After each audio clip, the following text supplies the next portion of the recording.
अर्थ को वरिष्ठ पंडितों द्वारा पुरानी मूर्ति से नई मूर्ति में स्थापित किया जाता है और इस दौरान उन पंडितों के हाथ में ग्लव्स और आंखों पे पट्टी बांध दी जाती है और पूरे शहर की बिजली काट दी जाती है और ऐसा माना जाता है कि वो दिल आज भी जगन्नाथ जी की मूर्ति में धड़क रहा है और अगर कोई उसको देख ले तो उसकी मृत्यु भी हो सकती है। दोस्तों, क्या आप जानते हैं जगन्नाथ जी की मूर्ति आधी अधूरी क्यों है? तो आइए जानते हैं इसके पीछे का रहस्य। उड़ीसा के राजा इंद्रद्युम्न को एक सपना आया तो राजा के स्वप्न में जगन्नाथ जी आके बोले कि तुम एक मंदिर का निर्माण करो। तो फिर राजा ने पूरे शहर में एक भव्य मंदिर का निर्माण करवाया। फिर राजा ने प्रभु से विनती की कि मंदिर तो बन गया प्रभु, अब आप इसमें विराजिए। तो फिर प्रभु ने इंद्रद्युम्न के सपने में आके कहा कि समुद्र किनारे एक बड़ा सा पेड़ का टुकड़ा आ रहा है तैरते हुए, जो कि द्वारिका से आ रहा है। तुम उसे उठा के मेरी एक मूर्ति बना दो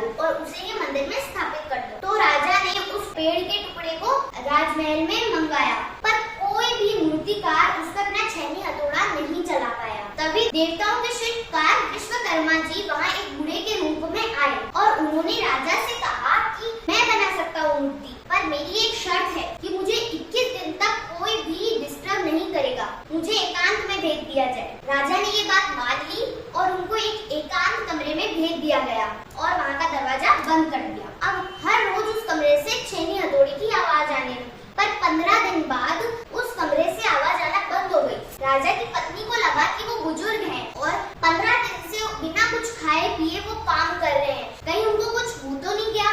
फिर वो राजा के पास गई और उन्होंने उनसे विनती करी कि द्वार खोल दिया जाए। पहले तो राजा नहीं माने, लेकिन फिर उनको भी लगा कि हाँ, द्वार एक बार खोल देना चाहिए। फिर जैसे ही द्वार खोला तो विश्वकर्मा जी वहाँ से गायब हो गए। वो मूर्ति वैसी ही आधी अधूरी रह गई। तो राजा को लगा कि प्रभु की यही इच्छा होगी, तो उन्होंने वही मूर्ति मंदिर में स्थापित कर दी। तब से वे मूर्तियाँ ऐसी ही अधूरी हैं। दोस्तों, क्या आपको पता है जगन्नाथ जी की मूर्ति में आज भी वो बड़ी बड़ी गोल आंखें क्यों बनाई जाती है? अगर हाँ तो कमेंट में हाँ लिखें, और अगर नहीं पता तो मैं आपको इसके पीछे की कहानी बताती हूँ। एक बार जब कृष्ण भगवान सो रहे थे तो वो नींद में ही राधा राधा नाम जप रहे थे। जब रानियों ने ये सुना तो उन्होंने रुक्मणी जी को जाके बोला, कृष्ण तो अभी भी राधा को नहीं भूले। तो रुक्मणी जी उनको राधा और कृष्ण की रासलीलाओं के बारे में बताने लगी और कोई अंदर आके सुन ना ले, इस वजह से सुभद्रा को बाहर द्वार पे खड़ा कर दिया कि तभी वहाँ पे कृष्ण भगवान